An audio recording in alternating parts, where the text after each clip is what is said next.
اعوذ باللہ من الشیطان الرجیم بسم اللہ الرحمن الرحیم طلع البدر علينا من ثنيات الوداع وجب الشكر علينا ما دعا لله داع.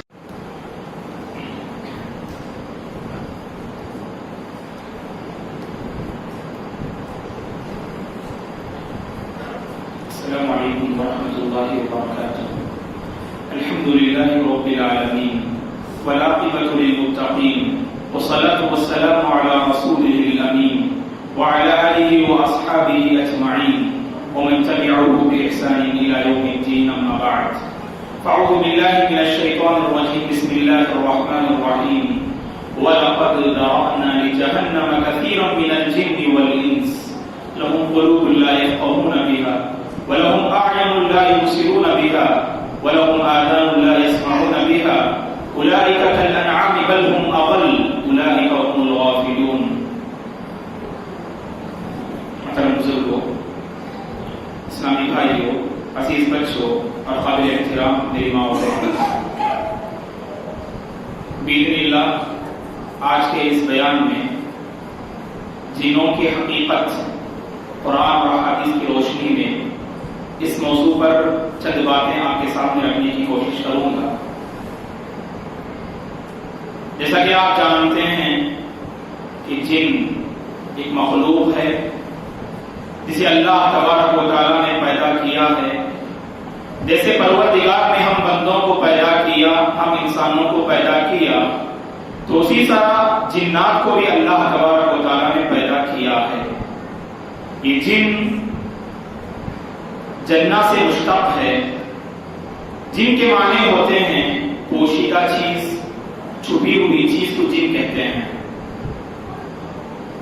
اور اسی لیے ماں کے پیٹ میں جو بچہ ہوتا ہے تو اسی کو جنین کہتے ہیں. ماں کے پیٹ میں جو بچہ ہوتا ہے اسے جنین اس لیے کہا جاتا ہے کیونکہ وہ بچہ نظر نہیں آتا ہے. ماں کے پیٹ میں جو بچہ چھپا ہوا ہوتا ہے تو اس کو جنین کہتے ہیں اور جن ہی سے ماخوذ ہے. اور جن کو جن اس لیے کہا جاتا ہے کیونکہ جن نظر آنے والی مخلوق نہیں. اور اہل علم نے لکھا ہے لأنها تخفى ولا ترى. یہ جن ایسی مخلوق ہے جو چھپی ہوئی ہوتی ہے، جو نظر نہیں آتی ہے. لوگوں کی آنکھوں کو جو نظر نہ آئے تو اسی کو جن کہا جاتا ہے. اور خود قرآن مجید میں اللہ تبارک و تعالیٰ نے کہا سورۃ الاعراف میں انہ یراکم وقبیلہ من حیث لا ترونہم. بے شک یہ جن اور اس کی جماعت تمہیں دیکھتی ہے اس مقام سے جہاں تم دیکھ نہیں پاتے ہو. جن اور اس کی جماعت تمہیں اس مقام سے دیکھتی ہے جہاں تم دیکھ نہیں پاتے ہو. تو پتا چلا کہ جن ایک ایسی مخلوق ہے جو پوشیدہ ہے، جو چھپی ہوئی ہے، جو لوگوں کو نظر نہیں آتی ہے. جن کے حوالے سے قرآن اور احادیث میں یہ بات پیش کی گئی ہے کہ جن کے بہت سارے نام ہوا کرتے ہیں. اور خود اہل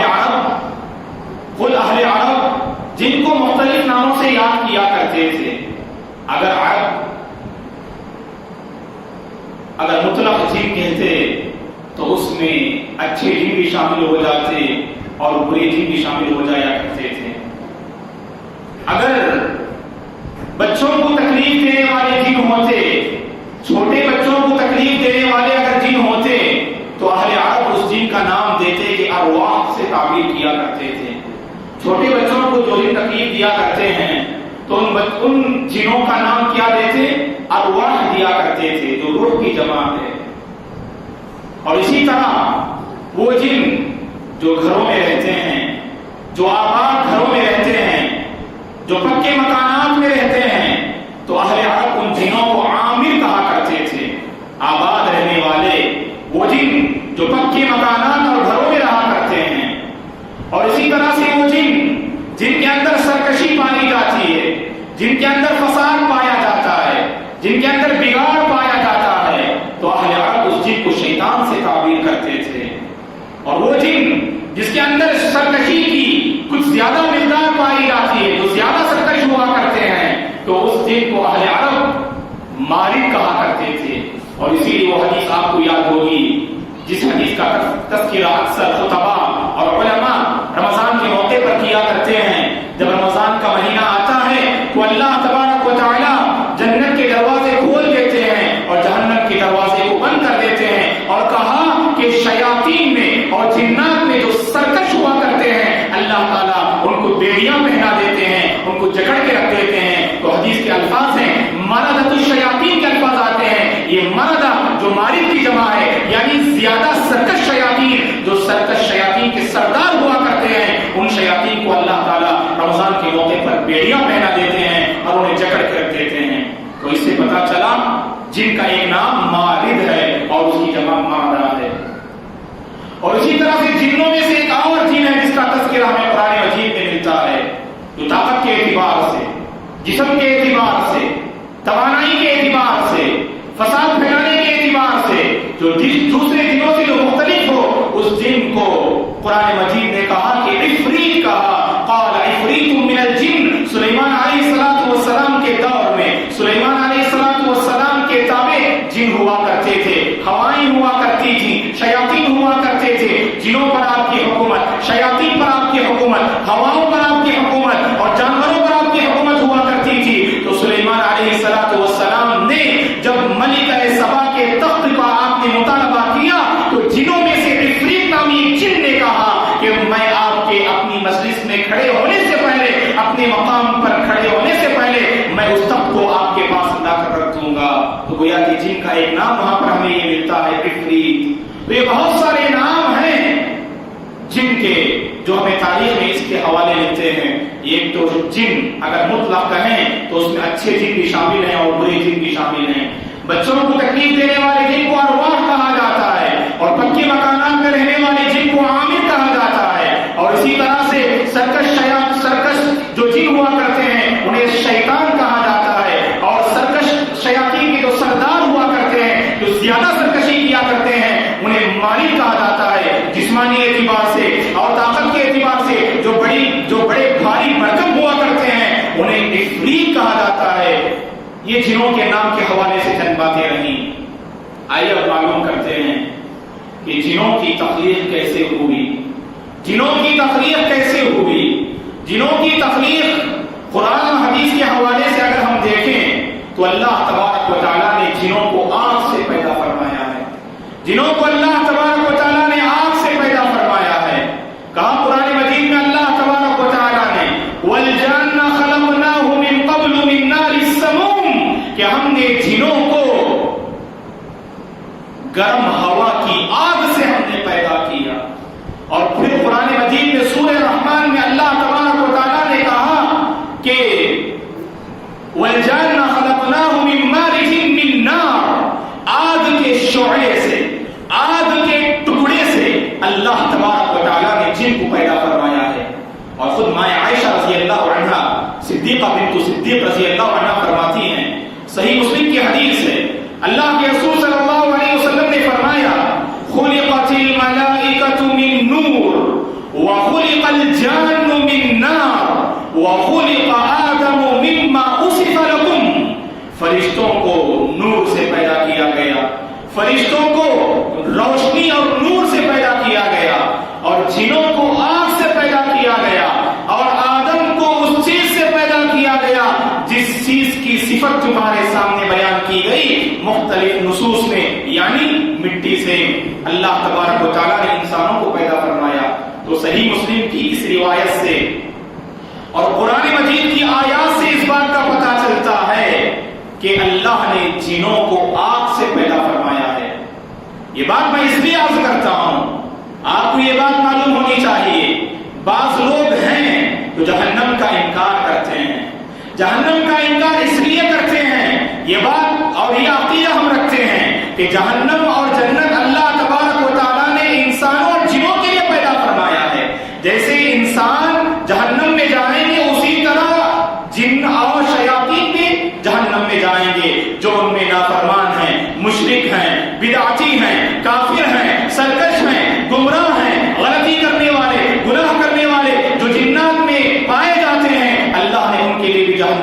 تیار کر رکھا ہے۔ بعض لوگ جہنم کا انکار اس لیے کرتے ہیں، وہ اپنی عقل دوڑاتے ہیں اور کہتے ہیں اگر اللہ نے جن کو آگ سے پیدا فرمایا ہے اور آگ کو اگر آگ میں ڈالیں تو اسے کیا تکلیف ہوگی؟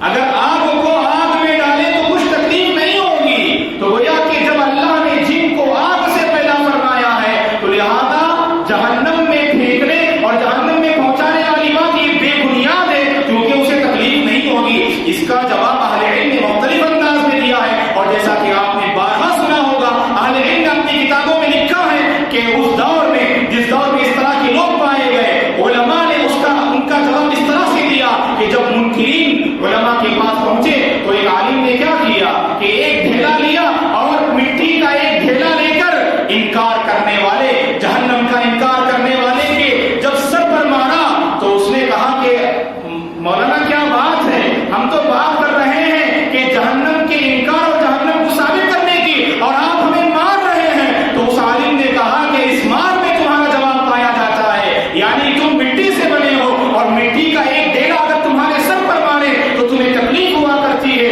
تمہیں اس کا درد ہوا کرتا ہے۔ تو اسی طرح سے اللہ نے جن کو آگ سے پیدا فرمایا ہے، اور اس جن کو جب اللہ تعالیٰ جہنم کے حوالے کریں گے، جہنم میں پہنچائیں گے تو انہیں بھی تکلیف ہوا کرے گی۔ جیسا کہ ہم بندے مٹی سے پیدا ہوئے ہیں، اس میں کسی کا انکار نہیں ہے، بلکہ سارے لوگ اس بات کو تسلیم کرتے ہیں انسانیت کو اللہ نے مٹی سے پیدا فرمایا ہے۔ ہماری اصل مٹی ہے، ہماری بنیاد مٹی ہے، کیونکہ اللہ نے آدم علیہ السلام کو مٹی سے پیدا فرمایا، اور مٹی میں اللہ نے اپنی روح، اپنی پھونک جب ماری تو اس میں جان پیدا ہوئی، اس میں روح پیدا ہوئی، پھر وہ مٹی آدم علیہ السلام کی شکل اختیار کر گئی۔ مٹی سے بنے ہوئے ہم اور مٹی سے پیدا کیے گئے ہم، جب مٹی کے ڈھیرے سے جب ہمیں مارا جاتا ہے تو اس کی تکلیف ہم محسوس کرتے ہیں، اس کے درد کو ہم محسوس کرتے ہیں۔ اسی طرح سے جن جو آگ سے پیدا کیے گئے، اگر انہیں آگ میں پھینکا جائے، آگ میں ڈالا جائے، اس کی تکلیف کو ضرور محسوس کیا کریں گے۔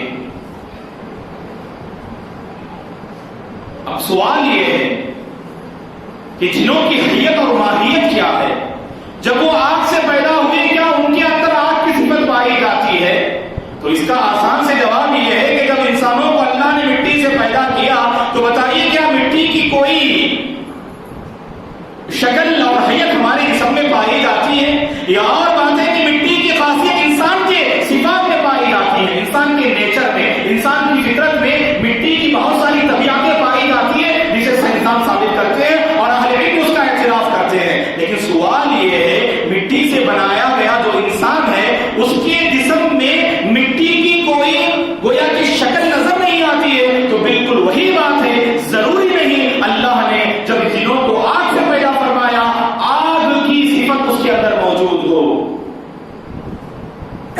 اس کی دلیل کیا ہے؟ مسند احمد کی روایت ہے، عبداللہ بن مسعود رضی اللہ عنہ فرماتے ہیں ایک مرتبہ اللہ کے رسول صلی اللہ علیہ وسلم نے صبح کے موقع پر صحابہ اکرام رضوان اللہ علیہم اجمعین سے کہا کہ رات میں میرے پاس ایک سرکش جن آیا اور مجھے ستانے لگا، خوب ستانے لگا۔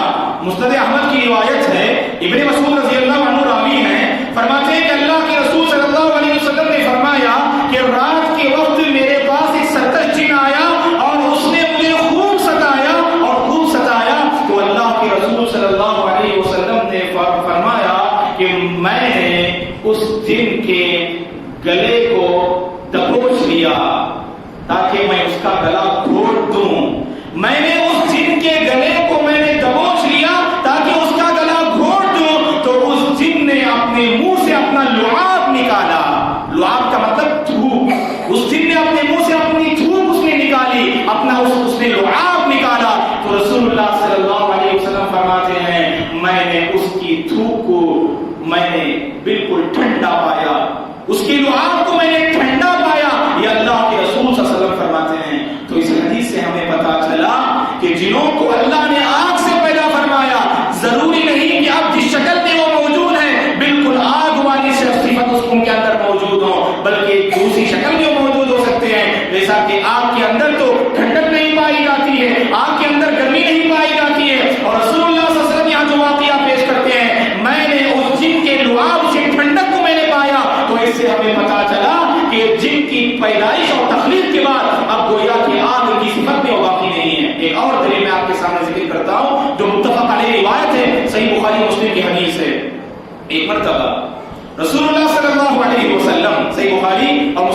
حدیث ہے کہ رسول اللہ صلی اللہ علیہ وسلم نماز پڑھا رہے ہوتے ہیں، نماز پڑھا رہے ہوتے ہیں، اور دوران نماز آپ صلی اللہ علیہ وسلم نے ایک جن اور شیطان کو آپ نے دیکھا جو اپنے ہاتھ میں آگ کا ایک ٹکڑا لیے ہوئے کھڑا ہوا تھا، جو آگے بڑھ کر آپ صلی اللہ علیہ وسلم کے چہرے مبارک صلی اللہ علیہ وسلم کے چہرے مبارک پر پھینکنا چاہ رہا تھا۔ تو رسول اللہ صلی اللہ علیہ وسلم نے 3 مرتبہ کہا اعوذ باللہ منک، اعوذ باللہ منک، اعوذ باللہ منک، اللہ تبارک و تعالی کے دربار سے تجھ سے میں پناہ طلب کرتا ہوں، اللہ کی پناہ طلب کرتا ہوں تجھ سے۔ 3 مرتبہ آپ نے فرمایا، پھر آپ نے فرمایا العنک بلعن اللہ التامہ، تجھ پر اللہ تبارک و تعالیٰ کی مکمل لعنت ہو۔ اس جن اور ابلیس پر آپ نے لعنت بھیجی اور کہا کہ تجھ پر اللہ تعالیٰ کی مکمل لعنت ہو۔ اور اس کے بعد وہ جن جو اپنے ہاتھ میں آگ کا انگارہ اور آگ کا ٹکڑا لیے ہوئے تھا تاکہ آپ کے چہرے مبارک پر پھینک دے، تو رسول اللہ صلی اللہ علیہ وسلم نے نماز ہی میں ارادہ کیا کہ اس کو پکڑ لیں اور اس کو گرفتار کر لیں۔ تو آپ آگے بڑھ رہے تھے اور پیچھے ہٹ رہے تھے، آگے بڑھ رہے تھے اور پیچھے ہٹ رہے تھے، اور جب آپ نے نماز ختم کی تو نماز سے فارغ ہونے کے بعد صحابہ اکرام رضوان اللہ علیہم اجمعین نے اللہ کے رسول صلی اللہ علیہ وسلم سے سوال کیا، اے اللہ کے رسول، آج ہم نے نماز میں آپ سے ایسا کام دیکھا جو اس سے پہلے کبھی کرتے ہوئے نہیں دیکھا، آخر کیا بات ہے؟ آج ہم نے آپ سے نماز میں ایسا کام دیکھا جو آپ سے پہلے، جو اس سے پہلے آپ نے کبھی نہیں کیا۔ تو رسول اللہ صلی اللہ علیہ وسلم نے پورا واقعہ بیان کیا، جب میں نماز کی حالت میں تھا تو شیطان اور جن اپنے ہاتھ میں آگ کا ایک ٹکڑا لیے ہوئے حاضر ہو گیا اور مجھ پر وہ پھینکنا چاہ رہا تھا۔ جب میں نے اعوذ باللہ من العنک بلعن اللہ التامہ، جب میں نے یہ دعا پڑھی تو گویا کہ وہ قادر نہ ہو سکا، وہ استطاعت نہیں رکھ سکا کہ اس آگ کے شعلے کو میرے چہرے پر پھینک سکے۔ اس کے بعد میں نے ارادہ کیا اس جن کو اپنے قبضے میں کر لوں اور اپنے پاس پکڑ کے رکھ لوں، اور نماز کے بعد مسجد نبوی کے ستون میں اسے باندھ کے رکھ دوں، اور صبح سویرے مدینے کے سارے بچے اور سارے لوگ اس کے ساتھ کھلواڑ کریں، اسے دیکھ سکے۔ یہ میں نے ارادہ کیا، اس ارادے سے میں نے آگے بڑھا، لیکن مجھے نبی سلیمان کی دعا یاد آ گئی، نبی سلیمان کی دعا یاد آ گئی۔ سلیمان علیہ السلام نے کیا مانگی تھی دوستو اللہ تعالیٰ سے؟ آپ جانتے ہیں سلیمان علیہ السلام ایسے نبی ہیں جنہیں اللہ نے بادشاہت سے، حکومت سے اور نبوت سے اور دولت سے اور علم سے اور حکمت سے اللہ تعالیٰ نے سرفراز کیا تھا۔ آپ کی حکومت صرف انسانوں پر نہیں تھی بلکہ ہواؤں پر آپ کی حکومت تھی، جنات پر آپ کی حکومت تھی، جانوروں پر آپ کی حکومت تھی۔ اور نبی سلیمان نے اللہ سے دعا کرتے ہوئے کہا، اور اس دعا کو قرآن مجید میں اللہ تعالیٰ سورہ صاد میں نقل کرتے ہیں، رب هب لی ملکا لا ينبغي لأحد من بعدی، اے پروردگار تو مجھے ایسی سلطنت عطا فرما، ایسی حکومت عطا فرما جو میرے بعد کسی اور کے لیے مناسب نہ ہو۔ اسی سے اہل علم نے کہا کہ جنوں کو قبضہ کرنا اور جنوں کو قبضہ کرنا اور جنوں کو اپنے قبضے میں لینا یہ شرعاً درست نہیں ہے، اور شریعت اس کی اجازت نہیں دیتی ہے۔ اس پر تفصیلی آگے ہم بحث کرتے ہیں کہ جنوں کو قبضہ کیا جا سکتا ہے یا نہیں کیا جا سکتا ہے، اور جن انسان پر مسلط ہوتے ہیں یا نہیں ہوتے ہیں، اس پر ہم آگے تفصیل سے بحث کرتے ہیں۔ تو اس سے ہمیں پتا چلا کہ اللہ نے جنوں کو آگ سے پیدا فرمایا ہے۔ اب ضروری نہیں کہ ان کی شکل،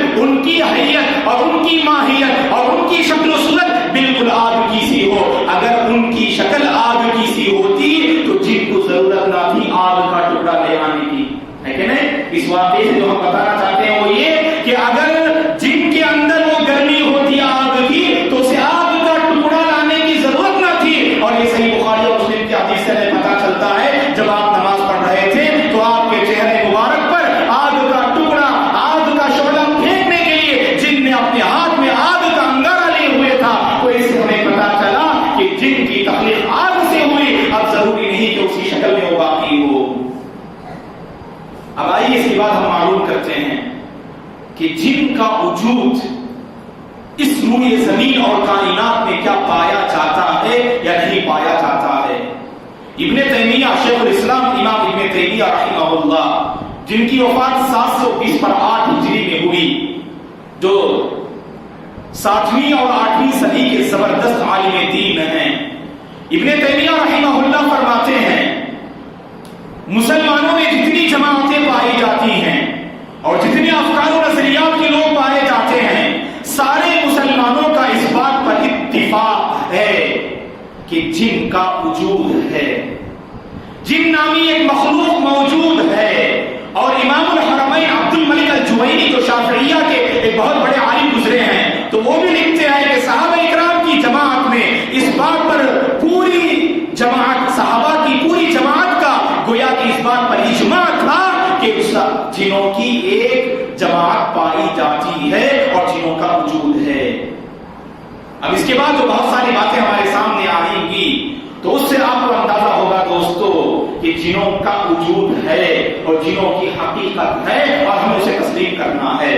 اس کے باوجود نقل پر، شریعت کے نصوص پر اپنی عقل کو ترجیح دینے والے بعض لوگ، جنہیں ہم مفکرین کے نام سے جانتے ہیں، سائنسدان کے نام سے جانتے ہیں، اور جنہیں علم سائنس سے شغف حاصل ہے، ایسے بعض لوگوں کا یہ کہنا ہے کہ جن کی کوئی حقیقت نہیں ہوا کرتی ہے، جن کا وجود نہیں ہے اور جن نامی ایک مخلوق اس کائنات میں نہیں پائی جاتی ہے، یہ فرضی مسئلہ ہے، یہ خیالی چیز ہے، یہ یوں ہی گویا کہ ایسا مسئلہ ہے جس کا تعلق حقیقت سے نہیں بلکہ خیالی دنیا سے ہے، فرضی دنیا سے ہے، اس طرح بعض لوگ یہ دعویٰ کرتے ہیں۔ تو ہمیں اس بات کو تسلیم کرنا ہوگا کہ اللہ تبارک و تعالیٰ نے جنوں کی ایک جماعت اور مخلوق کو پیدا فرمایا ہے۔ اب آئیے معلوم کرتے ہیں کہ جنوں کی شکل و صورت کیا ہوا کرتی ہے، جنوں کی شکل و صورت کیا ہوا کرتی ہے۔ اور جیسے جن اور شیطان کہتے ہیں تو ہر ایک کے ذہن میں تصور ہوتا ہے ایک خوفناک منظر، ایک خوفناک شکل، جیسا کہ اکثر لوگوں کے پاس یہ تصور رائج ہے کہ جو بالکل سیاہ صورت والا، کالی صورت والا، کالے چہرے والا، جس کی 2 سینگیں ہوا کرتی ہیں اور جس کے منہ سے دھواں نکلتا ہے، تو اسی کو جن کہتے ہیں، شیطان کہتے ہیں، ابلیس کہتے ہیں، کہ نہیں؟ اور بہت سارے ویڈیوز میں اور بہت سارے پکچرز اور تصویر میں آپ لوگوں نے دیکھا ہوگا کہ جن کی ایک بھیانک شکل پیش کی جاتی ہے۔ آپ کو تاریخ کے حوالے سے اگر میں بتاؤں تو آپ کے علم میں بات ہونی چاہیے کہ سب سے پہلے اس تصور کو نصارہ نے پیش کیا تھا۔ جن کی جو حقیقت اور تصویر ہے تو اس تصویر کو سب سے پہلے پیش کرنے والے یہ نصارہ ہیں، جنہوں نے یہ پیش کیا کہ جن سیاہ چہرے والا ہوتا ہے، جس کی 2 سینگیں ہوا کرتی ہیں، اور اسی طرح سے جس جو بھیانک اور خوفناک منظر والا ہوتا ہے اور جس کے منہ سے دھواں نکلا کرتا ہے۔ اگر ہم قرآن و حدیث کے حوالے سے اس موضوع کو تلاش کرتے ہیں تو ہمیں پتا چلتا ہے کہ جنوں کی حقیقت ہے، جنوں کی ایک شکل موجود ہے، لیکن بالضبط کوئی شکل نہیں بتا سکتا ہے دوستو۔ اب اس کے بعد ہم معلوم کریں گے کیا کوئی جن کو اپنی اصلی شکل میں دیکھ سکتا ہے یا نہیں دیکھ سکتا، اس کی بات والا موضوع ہے۔ لیکن اب ہم یہ ثابت کرنا چاہتے ہیں آپ کے سامنے کہ جن کی ایک شکل ہے لیکن اس کی اصلی شکل یہ اللہ بہتر جانتے ہیں۔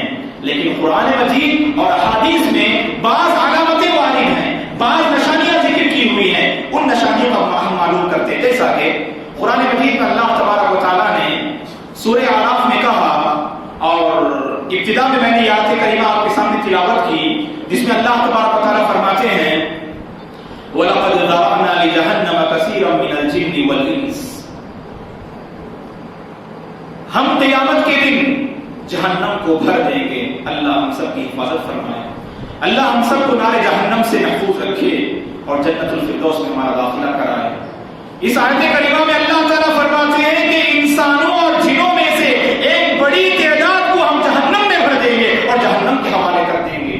اور جانتے ہیں انسان اور جنوں کی بہت بڑی تعداد جہنم کی مستحق کیوں قرار پائی، اللہ تعالیٰ اس کا سبب بیان کرتے ہیں، لَهُمْ قُلُوبٌ لَا يَفْقَهُونَ بِهَا، ان انسانوں اور جنوں کے لیے دل تھے، اس دل سے صحیح فائدہ اٹھانا چاہیے، اللہ کی معرفت، اللہ تعالیٰ کو پہچاننا چاہیے اور اللہ تعالیٰ کے بتائے ہوئے راستے پر اپنی زندگی کو بسر کرنی چاہیے، لیکن اس دل کا صحیح استعمال انہوں نے نہیں کیا، اس دل سے انہوں نے اللہ کی نشانیوں کو نہیں پہچانا۔ وَلَهُمْ أَعْيُنٌ لَا يُبْصِرُونَ بِهَا، ان جنوں کے لیے، انسانوں کے لیے آنکھیں ہیں، لیکن ان آنکھوں کا انہوں نے صحیح استعمال نہ کیا، اور آنکھوں سے اللہ کی نشانیاں اور اللہ کی علامتیں اور اللہ تبارک و تعالیٰ کی جو مختلف نشانیاں اس کائنات میں پھیلی ہوئی ہیں، انہیں دیکھ کر اللہ کو پہچاننا چاہیے اور اللہ کی بندگی کرنی چاہیے۔ انہوں نے اللہ کی بندگی نہ کی۔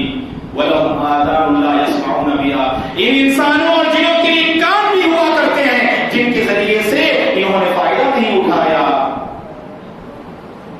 اور پھر اللہ نے آخر میں کہا کہ أُولَٰئِكَ كَالْأَنْعَامِ بَلْ هُمْ أَضَلُّ، یہ جن اور انسان جنہوں نے ان اعضاء کا صحیح استعمال نہ کیا، یہ تو جانور ہیں، اور کہا کہ یہ تو جانور سے کہے گزرے اور جانور سے بدتر ہیں جو ان اعضاء کا صحیح استعمال نہیں کرتے ہیں۔ فنسأل اللہ السلامۃ والعافیہ، اللہ تبارک و تعالیٰ ان جسمانی اعضاء کی قدر کرنے کی توفیق عطا فرمائے، اور جن ان جسمانی اعضاء کو صحیح کام میں صرف کرنے کی اللہ تبارک و تعالیٰ ہمیں توفیق عطا فرمائے۔ اور کہا کہ یہ سب غافل ہیں، غفلت میں زندگی بسر کر رہے ہیں۔ تو اس آیت کریمہ سے دوستو جو بات میں آپ کے سامنے رکھنا چاہتا ہوں وہ یہ کہ جنوں کے بارے میں اللہ نے کہا کہ ان کے دل بھی ہوتے ہیں، ان کی آنکھیں بھی ہوتی ہیں، اور ان کی کانیں بھی ہوتی ہیں۔ تو اس سے ہمیں پتا چلا انسانوں کی طرح دل بھی ہے، سمجھنا چاہیے، اور آنکھیں دیکھنا چاہیے، اور کان ہے دل سے سننا چاہیے۔ اور یہ سارے اعضاء کن کے لیے پائے جاتے ہیں؟ جنوں کے لیے پائے جاتے ہیں، جنوں کے لیے یہ سارے اعضاء پائے جاتے ہیں۔ اور خود قرآن مجید حدیث رسول میں رسول اللہ صلی اللہ علیہ وسلم نے اس کی اور وضاحت کی کہ جن ایک شکل ہے، جن کی ایک شکل ہے جسے ہم بندے دیکھ نہیں سکتے ہیں لیکن دوسری مخلوقات دیکھتی ہیں۔ کیا دلیل ہے اس کی؟ صحیح بخاری مسلم کی حدیث ہے، صحیح بخاری اور مسلم کی حدیث ہے، اللہ کے رسول صلی اللہ علیہ وسلم نے فرمایا جب مرغ بانگ دیتا ہے، یعنی مرغا سے ہم مرغا کہتے ہیں، جب مرغ بانگ دیتا ہے، جب تم مرغ کو بانگ دیتے ہوئے سنو یا دیکھو تو تم اللہ تعالیٰ کا فضل تلاش کرو، تو تم اللہ تبارک و تعالیٰ کا فضل تلاش کرو، اللہ سے اس کا فضل مانگو۔ اللہ کے رسول نے اس کی وجہ بتائی کیونکہ مرغ جب بانگ دیتا ہے وہ فرشتوں کو دیکھتا ہے۔ اور آپ نے فرمایا اسی حدیث میں جب تم گدھوں کے رینکنے کی آواز کو سنو، جب گدھوں کو تم اکرمکم اللہ، جب تم گدھوں کو اپنی آواز نکالتے ہوئے سنو تو تم اللہ تعالیٰ سے پناہ طلب کرو، کیونکہ گدھے جب جن کو دیکھتے ہیں، شیطان کو دیکھتے ہیں تو گدھے آواز نکالتے ہیں۔ ایک اور روایت میں، یہ صحیح بخاری مسلم کی حدیث ہے، مرغ فرشتوں کو دیکھ کر بانگ دیتا ہے، لہذا فرشتوں کو جب دیکھ کر وہ بانگ دینے لگے، اس کی آواز کو سنو یا اس کو تم دیکھو بانگ دیتے ہوئے تو اللہ کا فضل تلاش کرو۔ اور اسی طرح سے گدھوں کے رینکنے کی آواز کو اگر تم سنو تو اللہ تعالیٰ سے تم پناہ طلب کرو۔ ایک اور روایت میں ہے کتے جب بھونکتے ہیں اور کتے کے بھونکنے کی آواز کو تم سنو، یہ کتے شیطان اور جن کو دیکھ کر بھونکتے ہیں، لہذا تم اللہ تبارک و تعالیٰ سے پناہ طلب کرو۔ تو اس سے ہمیں پتا چلتا ہے دوستو کہ جنوں کی ایک حقیقت ہے، جنوں کی ایک حقیقت ہے جس سے ہم لوگ واقف ہیں۔ اور اسی طرح سے جنوں کی حقیقت اور جنوں کی حیت اور شکل کے بارے میں ہم نے چند باتیں معلوم کی۔ اب آئیے ہم معلوم کرتے ہیں کیا جنوں کو ہم اس کی اصلی شکل میں دیکھ سکتے ہیں؟ اہل علم نے لکھا ہے کہ جنوں کو اس کی اپنی اصلی شکل میں کوئی نہیں دیکھ سکتا ہے۔ اور امام شافعی رحمہ اللہ، آپ جانتے ہیں کہ 4 امام میں ان کا نمبر تیسرے نمبر پر آتا ہے کہ نہیں؟ پہلے امام ابو حنیفہ رحمہ اللہ، اس کے بعد امام مالک رحمہ اللہ، اس کے بعد امام شافعی رحمہ اللہ، اس کے بعد امام احمد بن حنبل رحمہ اللہ۔ ان 4 امام کے فقہ کو اللہ تبارک و تعالیٰ نے پوری دنیا میں مقبولیت عطا کی ہے۔ اللہ تبارک و تعالیٰ ان کی خدمات جلیلہ کو شرف قومیت سے نوازے، اللہ تبارک و تعالیٰ انہیں جنت الفردوس کی جگہ نصیب فرمائے۔ تو امام شافعی رحمہ اللہ فرماتے ہیں کہ جو بندہ یہ دعویٰ کرے کہ میں نے جن کو اس کی اپنی اصلی شکل میں دیکھا ہے، جو بندہ یہ دعویٰ کرے کہ میں نے جن کو اصلی شکل میں دیکھا ہے تو اس کی گواہی قبول نہیں کی جائے گی۔ اور شہادت اور گواہی کیوں قبول نہیں کرتے ہیں دوستوں؟ جب بندہ جھوٹا ہوتا ہے کہ نہیں؟ اسی لیے کہا گیا جب چاند دیکھنے کی جب بات کرتے ہیں تو معاشرے کے ان لوگوں کی خبر کو آپ لیں گے جن کا معاشرے میں مطلب سچا ہونا ثابت ہو، جو ماشاءاللہ نیک ہے، نمازوں کی پابندی کرتے ہیں اور جن کی زبان سے ہمیشہ سچائی نکلتی ہے، جو ہمیشہ مطلب جو جھوٹ بولتے رہتے ہیں، بات کرتے ہیں تو جھوٹ بولتے ہیں، ایسے لوگوں کی گواہی قبول نہیں کریں گے، ہے کہ نہیں؟ قاضی صاحب کے ساتھ پاس جب نوجوان جا کر یا لوگ جا کر گواہی دیں گے تو سب سے پہلے دیکھیں گے کہ اس آدمی کا معاشرے میں کیا مقام ہے اور کیا حیثیت ہے۔ تو امام شافعی رحمہ اللہ کہتے ہیں جو بندہ یہ دعویٰ کرے کہ میں نے اپنی آنکھوں سے جن کو اس کی اپنی اصلی شکل میں دیکھا ہے تو کہا کہ اس کی گواہی قبول نہیں کی جائے گی۔ تو اس سے کیا پتہ چلتا ہے؟ جنوں کو اصلی شکل میں نہیں دیکھ سکتے ہیں کہ نہیں، لیکن اس کا یہ مفہوم نہیں، اس کا یہ مطلب نہیں کہ جنوں کو نہیں دیکھا جا سکتا ہے یا جنوں کو دیکھنا ناممکن، یہ سمجھ میں نہیں آتا ہے۔ کیسے؟ آپ جانتے ہیں کہ قرآن مجید کے بعد سب سے عظیم کتاب کون سی ہے؟ صحیح بخاری احسن، جس کے بارے میں عالم نے کہا ہے اصح الکتب بعد کتاب اللہ صحیح البخاری، اس روئے زمین میں کتاب اللہ کے بعد اگر کوئی سچی کتاب موجود ہے صحیح بخاری، اور صحیح بخاری کی شرح بہت سارے عالم نے کی۔ آپ کو معلوم ہونی چاہیے صحیح بخاری کے ایکسپلین کرنے والے علماء 150 سے زائد علماء ہیں جن کی کتابیں آج لائبریری میں موجود ہیں، 150 سے زائد شروحات موجود ہیں۔ لیکن علمی دنیا میں اگر کوئی سب سے صحیح اور معتبر اور بہت ہی مقبول اگر کتاب ہے تو امام ابن حجر اسقلانی رحمہ اللہ کی کتاب ہے جسے فتح الباری کے نام سے جانتے ہیں۔ تو امام ابن حجر رحمہ اللہ بھی شافعی تھے، امام ابن حجر رحمہ اللہ بھی کیا تھے؟ شافعی تھے۔ وہ امام شافعی رحمہ اللہ کی اس قول کو نقل کرتے ہوئے فرماتے ہیں کہ امام شافعی رحمہ اللہ کی بات سے یہ بات سمجھ میں نہیں آتی ہے کہ گویا کہ جنوں کو نہیں دیکھا جا سکتا ہے، بلکہ امام شافعی رحمہ اللہ کا کہنے کا مطلب اور مقصد اور مفہوم یہ ہے کہ جن کو اس کی اصلی شکل میں نہیں دیکھا جا سکتا ہے، دوسری شکلوں میں دیکھا جا سکتا ہے۔ اب وہی ہم معلوم کرنے جائیں گے کہ جن کیسی کیسی شکلیں اختیار کرتے ہیں، جن کیسی کیسی شکلیں اختیار کرتے ہیں وہ ہم معلوم کرنے جائیں گے باذن اللہ۔ تو کیا پتا چلا کہ جنوں کو اصلی صورت میں نہیں دیکھ سکتے، اور جو دعویٰ کرتا ہے امام شافعی رحمہ اللہ نے کہا کہ وہ جھوٹا ہے، اس کی گواہی قبول نہیں کی جائے گی، اس کا یہ مطلب نہیں کہ دیکھنا ناممکن ہے، بلکہ دیگر شکلیں جب وہ اختیار کرتے ہیں انہیں دیکھ سکتے ہیں۔ تو اسی سے ہم اپنی بات کو آگے بڑھاتے ہوئے یہ بات آپ کے سامنے رکھتے ہیں کہ جنوں کو اللہ تعالیٰ نے اتنی قدرت دی ہے کہ وہ دیگر شکلوں میں تبدیل ہو سکتے ہیں، دیگر شکلوں کو اختیار کر سکتے ہیں، دیگر شکلوں کو اختیار کر سکتے ہیں۔ کیا دلیل ہے اس کی؟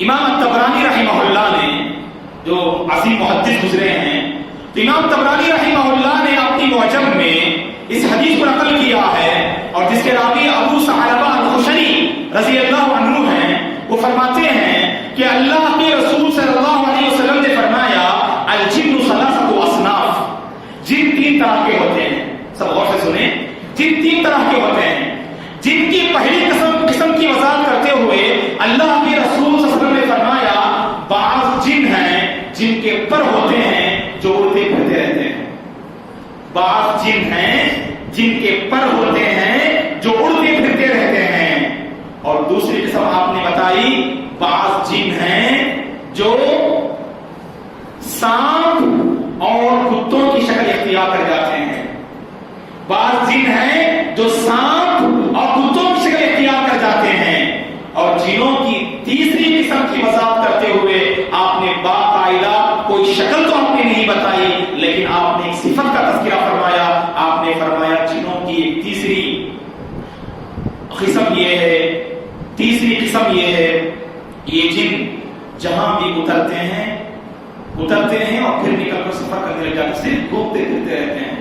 گویا کہ ان جنوں کی آپ نے کیا کی؟ شکل آپ نے بیان نہیں کی، بلکہ آپ نے صفت بیان کی۔ بعض جن ہیں جو جہاں بھی اترتے ہیں گھومتے پھرتے رہتے ہیں، سفر کرتے رہتے ہیں، بعض جن ہیں جن کے پر ہیں جو اڑان کرتے ہیں، اڑتے پھرتے رہتے ہیں، بعض جن ہیں جو سانپ اور کتوں کی شکل اختیار کر جاتے ہیں، اور بعض جن ہیں جو جہاں بھی جاتے ہیں گھومتے پھرتے رہتے ہیں، سفر کرتے رہتے ہیں۔ اور اسی حدیث کی تعریف چڑھاتے ہوئے یا اسی حدیث کی شرح کرتے ہوئے امام ابن تیمیہ رحمہ اللہ فرماتے ہیں اللہ تعالیٰ نے جنوں کو اتنی طاقت اور قدرت عطا کی ہے وہ حیوان میں سے کسی بھی حیوان کی شکل اختیار کر سکتے ہیں. اس کی وضاحت کرتے ہوئے انہوں نے فرمایا کبھی اونٹ کی شکل، کبھی گائے کی شکل، کبھی بکری کی شکل، کبھی خچر کی شکل، کبھی گھوڑے کی شکل اور کبھی خنزیر کی شکل اور اسی طرح سے کبھی کتے کی شکل اور دیگر جانوروں کی شکل اختیار کرنے پر یہ جن قادر ہیں. یہ امام ابن تیمیہ رحمہ اللہ فرماتے ہیں. تو اس سے ہمیں پتا چلا کہ جن مختلف شکل اختیار کر سکتے ہیں، حتیٰ کہ جن شیطان انسان کی شکل بھی اختیار کر سکتے ہیں، جن انسان کی شکل بھی اختیار کر سکتے ہیں.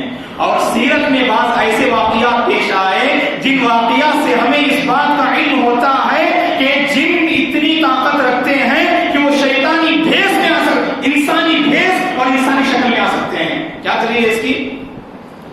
آپ کو شاید وہ واقعہ یاد ہوگا جب اللہ کے رسول صلی اللہ علیہ وسلم کو مکے کی سرزمین میں نکالنے اور آپ کے خلاف پلاننگ ہو رہی تھی. دار الندوہ ایک پارلیمنٹ کا نام ہے. پارلیمنٹ جانتے ہیں آپ؟ پارلیمنٹ میں کیا ہوتا ہے، بہت ساری باتوں پر میٹنگیں ہوتی ہیں، لوگوں کے مسئلے میں گفتگو ہوتی ہے، اسے پارلیمنٹ کہتے ہیں. تو اس دور میں بھی ایک پارلیمنٹ تھی، اس پارلیمنٹ کا نام تھا دار الندوہ. کیا نام تھا؟ دار الندوہ. تو اس دار الندوہ میں مشرکین مکہ جمع تھے، سرداران قریش، مشرکین مکہ بڑے بڑے سرداران موجود تھے. جانتے ہیں کیوں جمع ہوئے؟ وہ آئے دن دیکھ رہے ہیں کہ مسلمانوں کی تعداد میں اضافہ ہو رہا ہے. ایک مرتبہ کوئی آپ سے ملاقات کرتا صلی اللہ علیہ وسلم سے، وہ آپ کا گرویدہ بن جاتا، آپ کے مذہب کو قبول کر لیتا اور اپنا پرانا دین چھوڑ دیتا اور اس دین پر قائم رہنے کے لیے اپنی ساری قربانیاں دینے کے لیے تیار رہتا تھا. کبھی جان کی بازی لگاتا، کبھی مال کی قربانی دینے کے لیے تیار رہتا اور اپنی ساری خواہشات کی قربانی دے دیتا. یہ کیسا عجیب و غریب دین ہے، ایک ایسا عجیب و غریب شخص ہے. صلی اللہ علیہ وسلم مشرکین مکہ کہنے لگے ایک مرتبہ ملاقات کرتا وہ سب اس کی گرویدہ بن جاتے. اسی لیے اب ہمیں کچھ کرنا ہے، اسلام اور مسلمانوں کو مٹانے کے لیے کچھ کرنا ہے. اب سارے جمع ہوتے ہیں اور جانتے ہیں کس کی سرداری ہوتی ہے؟ آپ کو بتا سکتے ہیں اس امت کا فرعون کون تھا؟ اس امت کا فرعون کون تھا؟ ابو جہل کی کمانڈری اور سرداری میں یہ میٹنگ منعقد ہوتی ہے. مختلف طرح سے مشورے آتے ہیں. کسی نے کہا کہ رسول اللہ صلی اللہ علیہ وسلم کو کیا کریں، اس مکہ کی سرزمین سے باہر کہیں اور بھیج دیں گے. کسی نے کہا کہ آپ صلی اللہ علیہ وسلم کو جیل میں بند کر دیں گے، قید خانے میں بند کر دیں گے. اس طرح مختلف باتیں آ رہی تھیں. آپ کو معلوم ہونی چاہیے سیرت لکھنے والوں نے اپنی کتابوں میں لکھا ہے اس میٹنگ میں شریک ہونے والوں میں شیطان بھی تھا جو نجد کے ایک گھوڑے کی شکل میں آیا ہوا تھا. شیخ النجدی کے الفاظ آتے ہیں، نجد کا رہنے والا ایک بوڑھا اس بوڑھے کی شکل میں شیطان کیا ہے اس مجلس میں حاصل ہوتا ہے اور سارے لوگ اس بزرگ کا احترام کرتے ہیں اور اس کا ویلکم کرتے ہیں، اس کا استقبال کرتے ہیں. اور جب اس نے یہ پلاننگ سنی کہ آپ کو مکے کی سرزمین سے نکال دیا جائے تو اس شیطان جو انسانی بھیس میں تھا بوڑھے کی شکل میں کہا لوگوں سے اگر آپ اس محمد کو مکے سے باہر نکال دیں گے اس کا مذہب اور تیزی سے پھیل جائے گا، لوگ اور آپ پر ایمان لانے والے ہو جائیں گے، اسی لیے مشورہ کینسل ہے. تو کسی نے کہا آپ کو قید خانے میں بند کر دیں گے. تو کہا شیطان نے جو انسانی بھیس میں آیا تھا، شیطان نے سارے لوگوں سے کہا کوئی نہیں پہچان رہا ہے کون بات کر رہا ہے، شیطان بات کر رہا ہے. لیکن لوگ سمجھ رہے ہیں کہ نجد کا ایک بوڑھا آدمی بات کر رہا ہے جو اپنے ایکسپیرینس اور تجربے کی بنیاد پر باتیں کر رہا ہے. تو کہا کہ اگر تم قید خانے میں بند کر دو گے محمد کے ساتھی آئیں گے، ہم پر حملہ کریں گے اور اسے اپنے ساتھ لے کر چلے جائیں گے. یہ مشورہ بھی کینسل. تو اس امت کا فرعون ابو جہل نے کہا ہر قبیلے کا ایک نوجوان آئے، ہر قبیلے کا ایک نوجوان آئے اور سارے ہر قبیلے کے ایک نوجوان کا ہم انتخاب کرتے ہیں اور مختلف قبیلے کے نوجوان آپ کے گھر کے سامنے جمع ہو جاتے ہیں اور جب آپ باہر آئیں آپ پر ایک حملہ اور وار کریں اور آپ کا کام تمام ہو جائے. اس کے ذریعے سے آپ کا خون سارے قبیلے والوں پر بڑھ جائے گا اور آپ کے خاندان والوں میں اتنی ہمت نہیں کہ سارے قبیلے والوں سے مقابلہ کر سکے. بس میں آپ لوگوں کو تو اس وقت اس شیطان جو انسانی بھیس میں آیا تھا اس نے کہا ھذا هو الرائے.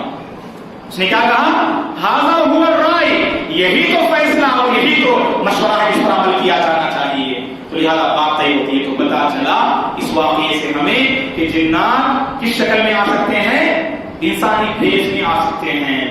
اسی طرح ایک اور واقعہ اس کی طرف میں اشارہ کرتا ہوں اور میں سمجھتا ہوں کہ مختلف خطبات اور تقاریر میں آپ نے اس واقعے کو پوری تفصیل سے آپ نے سنا ہوگا کہ سب سے زیادہ حدیث روایت کرنے والے کون ہیں؟ ابو ہریرہ رضی اللہ عنہ، جن کا نام عبد الرحمن بن صخر الدوسی رضی اللہ عنہ ہے. نام عبد الرحمن ہے. بلی سے بڑی محبت تھی اس لیے بلی کے باپ کہا جاتا ہے. ان کی کنیت ہے. آپ نے انہیں ایک مرتبہ مخاطب کرتے ہوئے فرمایا ابا ہریرہ. بہرحال یہ ابو ہریرہ رضی اللہ عنہ کے ساتھ ایک واقعہ پیش آیا تھا. آپ جانتے ہیں صحیح بخاری مسلم کی حدیث ہے. آپ صلی اللہ علیہ وسلم نے کیا کیا تھا؟ زکات کے جو مال تھے، جو خزانہ تھا، آپ نے ان کے حوالے کیا اور کہا کہ اس کی حفاظت کرنا. رات میں آپ حفاظت کر رہے تھے، ایک آدمی آپ کے پاس آیا اور مال چرا کر لے جانے لگا. آپ نے اسے پکڑ لیا اور پکڑ کر کہا کہ میں صبح سویرے خدمت رسول میں تجھے حاضر کروں گا. تو وہ آدمی منت کرنے لگا، کہنے لگا کہ میں بڑا کنگال ہوں، فقیر ہوں، غریب ہوں، میرے پاس جو بیوی بچے ہیں، مجھے ان کو پالنا ہے، لہٰذا مجھے چھوڑ دو. ابو ہریرہ رضی اللہ عنہ کیا ہے؟ ان پر رحم کھاتے اسے چھوڑ دیتے ہیں. دوسرے دن بھی وہی آتا ہے، تیسرے دن بھی وہی آتا ہے اور وہی منت سماعت کرتا ہے. تو آپ اسے پکڑ لیتے ہیں اور تیسرے دن کہتے ہیں اب میں تجھے نہیں چھوڑوں گا، صبح سویرے تجھے خدمت رسول میں حاضر کر کے رہوں گا. تو اس وقت اس شیطان نے، اس انسان نے آپ سے کہا تھا، ابو ہریرہ رضی اللہ عنہ سے، میں تمہیں ایسی ایک تعلیم دیتا ہوں، ایک ایسا کلمہ سکھاتا ہوں کہ اگر تم اس کی پابندی کرو گے تو تم شیطان کے شر سے محفوظ ہو جاؤ گے. اس کے بعد اس نے آپ کو آیت الکرسی سکھائی. صبح سویرے آپ پورا ماجرا ذکر کرتے ہیں، 3 دن کا واقعہ. تو رسول اللہ صلی اللہ علیہ وسلم فرماتے ہیں وہ دراصل شیطان تھا جو کہ جھوٹا ہے لیکن کبھی کبھار وہ سچ بول دیتا ہے. آیت الکرسی پڑھنے سے شیطان کے شر سے، شیطان کی برائی سے ہمیں حفاظت مل جاتی ہے، ہمیں نجات مل جاتی ہے. تو اس واقعے سے ہمیں پتا چلا دوستو شیطان انسانی شکل اختیار کر سکتا ہے. اسی طرح سے ایک اور واقعہ جس واقعے سے ہمیں پتا چلتا ہے کہ انسان کس شکل میں آ سکتا ہے، انسانی شکل میں آ سکتا ہے. آپ کو معلوم ہونی چاہیے کہ اسلام کی سب سے پہلی جنگ کون سی ہے؟ جنگ بولیے، جنگ بدر. جو کون سے سال پیش آئی تھی یہ جنگ؟ 2 ہجری میں. بارک اللہ فیک. سن 2 ہجری میں اسلام کی سب سے پہلی جنگ ہوئی تھی. اس جنگ بدر کہتے ہیں. اور جنگ بدر شروع ہونے سے پہلے آپ جانتے ہیں جب مشرکین مکہ کو خبر ملی کہ رسول اللہ صلی اللہ علیہ وسلم اور آپ کے ساتھی ہمارے ایک تجارتی قافلے پر حملہ کرنے والے ہیں تو اس کو بچانے کی نیت سے مشرکین مکہ سے نکل کر آتے ہیں اور راستے میں کنانہ نامی قبیلے پر سے ان کا گزر ہوتا ہے. جب کنانہ نامی قبیلے پر سے گزر ہوتا ہے تو کنانہ اور مشرکین مکہ، کنانہ ایک قبیلے کا نام ہے، تو کنانہ اور مشرکین مکہ ان دونوں کے اچھے تعلقات تھے اور کنانہ والوں کی ہمدردی مدینے والوں کے ساتھ بھی تھی. اور مشرکین مکہ نے سوچا اگر کنانہ والوں کو معلوم ہو جائے ہم مدینے والوں پر حملہ کرنے والے ہیں تو ہماری ہمدردی کیا ہو جائے گی؟ ختم ہو جائے گی. اس لیے وہ تھوڑا پسو پیش تھے کہ آگے بڑھنا چاہیے مسلمانوں پر حملہ کرنے کے لیے اور اپنے قبیلے کو بچانے کے لیے یا واپس لوٹ جانا چاہیے. آپس میں یہ مشورہ کر رہے تھے تو اتنے میں شیطان ایک انسانی شکل اختیار کر گیا. جانتے ہیں کون ہے جس شکل اختیار کیا تھا؟ سراقہ بن مالک ابن جعشم رضی اللہ عنہ ہیں، جو ابھی تک کافر ہیں، جو بعد میں اسلام قبول کرتے ہیں. جو کنانہ کی ایک اہم شخصیت تھی، کون؟ سراقہ رضی اللہ عنہ، جو ابھی کافر تھے، ان کی شکل اختیار کر کے لوگوں کے پاس آتا ہے، مشرکین کے پاس، اور اگر لوگوں کو ابھارتا ہے آپ آگے بڑھیے، آپ آگے بڑھیے، مسلمانوں کو مٹا دیجیے، میں تمہارا ساتھ دوں گا، میں تمہارے ساتھ رہوں گا. تو کیا پتا چلا اس سے کہ شیطان نے کس کی شکل اختیار کیا وہاں پر؟ سراقہ بن مالک رضی اللہ عنہ جو ابھی کافر تھے، جو کنانہ کی ایک اہم شخص تھے، ان کی شکل اختیار کر کے مشرکین مکہ کی اس نے ہمت افزائی کی اور کہا کہ انا جار لکم، میں تمہارا ساتھی ہوں، میں تمہارا پڑوسی ہوں، میں تمہارا ساتھ رہوں گا، آگے بڑھو اور مسلمانوں پر حملہ کرو. یہ کس نے کہا؟ اس سراقہ نے کہا جو کہ انسانی بھیس میں جذب و شیطان آیا تھا اور لوگوں کو پتا نہیں چلا کہ سراقہ نہیں ہم سے کون بات کر رہا ہے، شیطان ہم سے بات کر رہا ہے.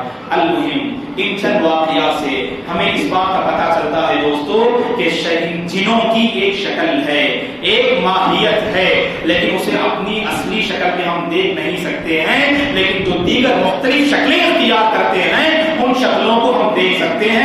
جانور کی شکل میں اور کبھی انسانی بھیس میں وہ آتے ہیں، کبھی پرندوں کی طرح اڑتے ہیں، کبھی سانپ اور اسی طرح سے کتے اور دیگر جانوروں کی شکل اختیار کرتے ہیں، اور کبھی انسانی بھیس میں یہ جن آیا کرتے ہیں۔ ایک اور بات جو میں آپ کے سامنے ذکر کرنا مناسب سمجھتا ہوں وہ یہ، جسے اہل علم نے اپنی کتابوں میں لکھا ہے کہ جنوں کی پیدائش انسانوں سے پہلے ہوئی۔ یہ بات آپ لوگ جانتے ہیں، جنوں کو اللہ نے انسانوں سے پہلے پیدا فرمایا۔ کیا دلیل ہے اس کی؟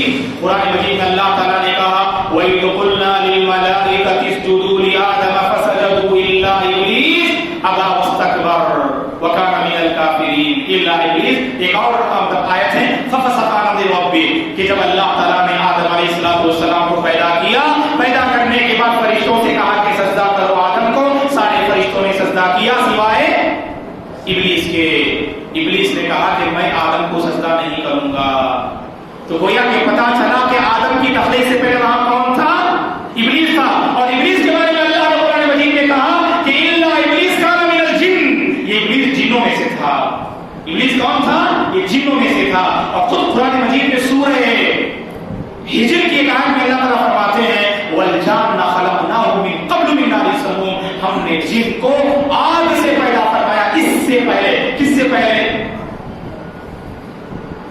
انسانوں سے پہلے پیدا فرمایا۔ اور سورہ بقرہ کی وہ مشہور آیت آپ کے ذہن میں ہوگی جس میں اللہ تعالیٰ فرماتے ہیں وَإِذْ قُلْنَا لِلْمَلَائِكَةِ اسْجُدُوا وَإِذْ قَالَ رَبُّكَ لِلْمَلَائِكَةِ إِنِّي جَاعِلٌ فِي الْأَرْضِ خَلِيفَةً، اللہ تعالیٰ نے فرشتوں سے کہا میں زمین میں خلیفہ بنانے والا ہوں، خلیفہ بھیجنے والا ہوں۔ تو اس آیت کی تفسیر میں بعض مفسرین نے لکھا ہے کہ خلیفہ کا مطلب جانشین کے ہوتے ہیں۔ اس دنیا میں، اس روئے زمین میں انسانوں سے پہلے ایک مخلوق آباد تھی جسے ہم جن کہتے ہیں۔ انسانوں سے پہلے جن آباد تھے، اور جن کے بعد کون آئے؟ انسان آئے۔ لہذا انسان جنوں کے لیے گویا کہ جانشین بن گئے۔ جنوں کے ایک کے بعد آنے والے کو خلیفہ ہوتے ہیں۔ اللہ کے رسول کے بعد کون آئے؟ صلی اللہ علیہ وسلم، ابو بکر رضی اللہ عنہ آئے امام بن کر، تو انہیں کیا بولتے ہیں؟ خلیفہ بولتے۔ خلیفہ مطلب جانشین، جو ایک کے بعد دو آئے۔ جو پہلے سے خلیفہ نہیں بولتے ہیں، جو کسی کے بعد آئے۔ اسی سے بعض مفسرین نے کہا کہ جن پہلے یہاں موجود تھے دنیا میں، ان کے بعد کون آئے؟ ان کے بعد انسان آئے۔ اس کے بعد آئیے بات کو اور آگے بڑھاتے ہیں ہم۔ آپ لوگوں کو بات سمجھ میں آ رہی ہے نا؟ ٹھیک ہے، آخر میں انشاءاللہ 5-10 منٹ آپ لوگوں کے لیے ہم وقت دیتے ہیں سوالات کرنے کے لیے۔ اگر کوئی اشکال آپ کے ذہن میں جن کے حوالے سے آپ پوچھیے، باذن اللہ ہم کوشش کرتے ہیں جواب دینے کے لیے۔ لہٰذا سوالات ذہن میں تیار کر کے رکھیے آپ لوگ۔ 5-10 منٹ انشاءاللہ آخر وقت دیتے ہیں آپ لوگوں کے لیے۔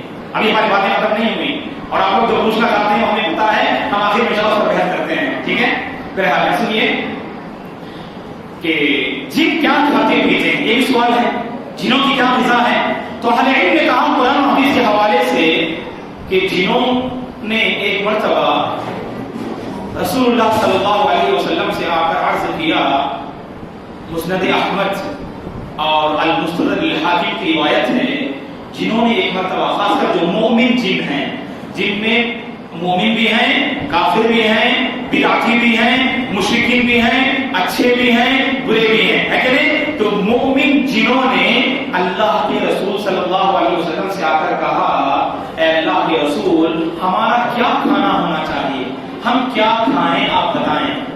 تو یہاں پر ایک بات میں آپ کے سامنے رکھ دوں، رسول اللہ صلی اللہ علیہ وسلم جیسے انسانوں کے لیے آپ نبی تھے، ویسے آپ جنوں کے لیے بھی نبی تھے۔ آپ جیسے انسانوں کے لیے نبی تھے، آپ جنوں کے لیے آپ نبی تھے۔ جن کبھی آپ سے ملاقات کرنے کے لیے آتے، اور کبھی جن آپ کو اپنے پاس لے کر جاتے اور آپ وہاں دین کی تعلیم دیتے، لوگوں کو اسلام کی تعلیم آپ دیا کرتے تھے۔ یہ بالکل صحیح روایت سے ثابت ہے۔ کبھی وہ آپ سے ملاقات کرنے کے لیے آتے، کبھی آپ کو وہ لے کر جایا کرتے تھے اپنی جماعتوں میں اور اپنی جو حلقات میں۔ بس میں آپ لوگوں کو تو جن کیا کھاتے دیکھیں یہاں پر، تو مومن جن آپ سے آ کر کے سوال کرنے لگے اے اللہ کے رسول ہم کیا کھائیں، ہماری کیا غذا ہونی چاہیے؟ تو رسول اللہ صلی اللہ علیہ وسلم نے فرمایا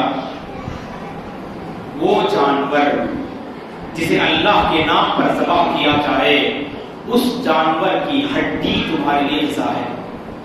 بس میں آئی، وہ جانور جسے اللہ کے نام پر ذبح کیا جائے، اللہ کے نام پر نہیں، اللہ کے نام پر جسے ذبح کیا جائے، تو گویا کہ وہ جانور کی ہڈی جو ڈال دیتے ہیں وہ ہڈی تمہارے لیے غذا۔ اگر تم اٹھاؤ گے تو اللہ کے رسول صلی اللہ علیہ وسلم نے فرمایا اس ہڈی پر اللہ تعالیٰ گوشت ڈالیں گے، گوشت پیدا فرما دیں گے اور اسے تم کھاؤ گے۔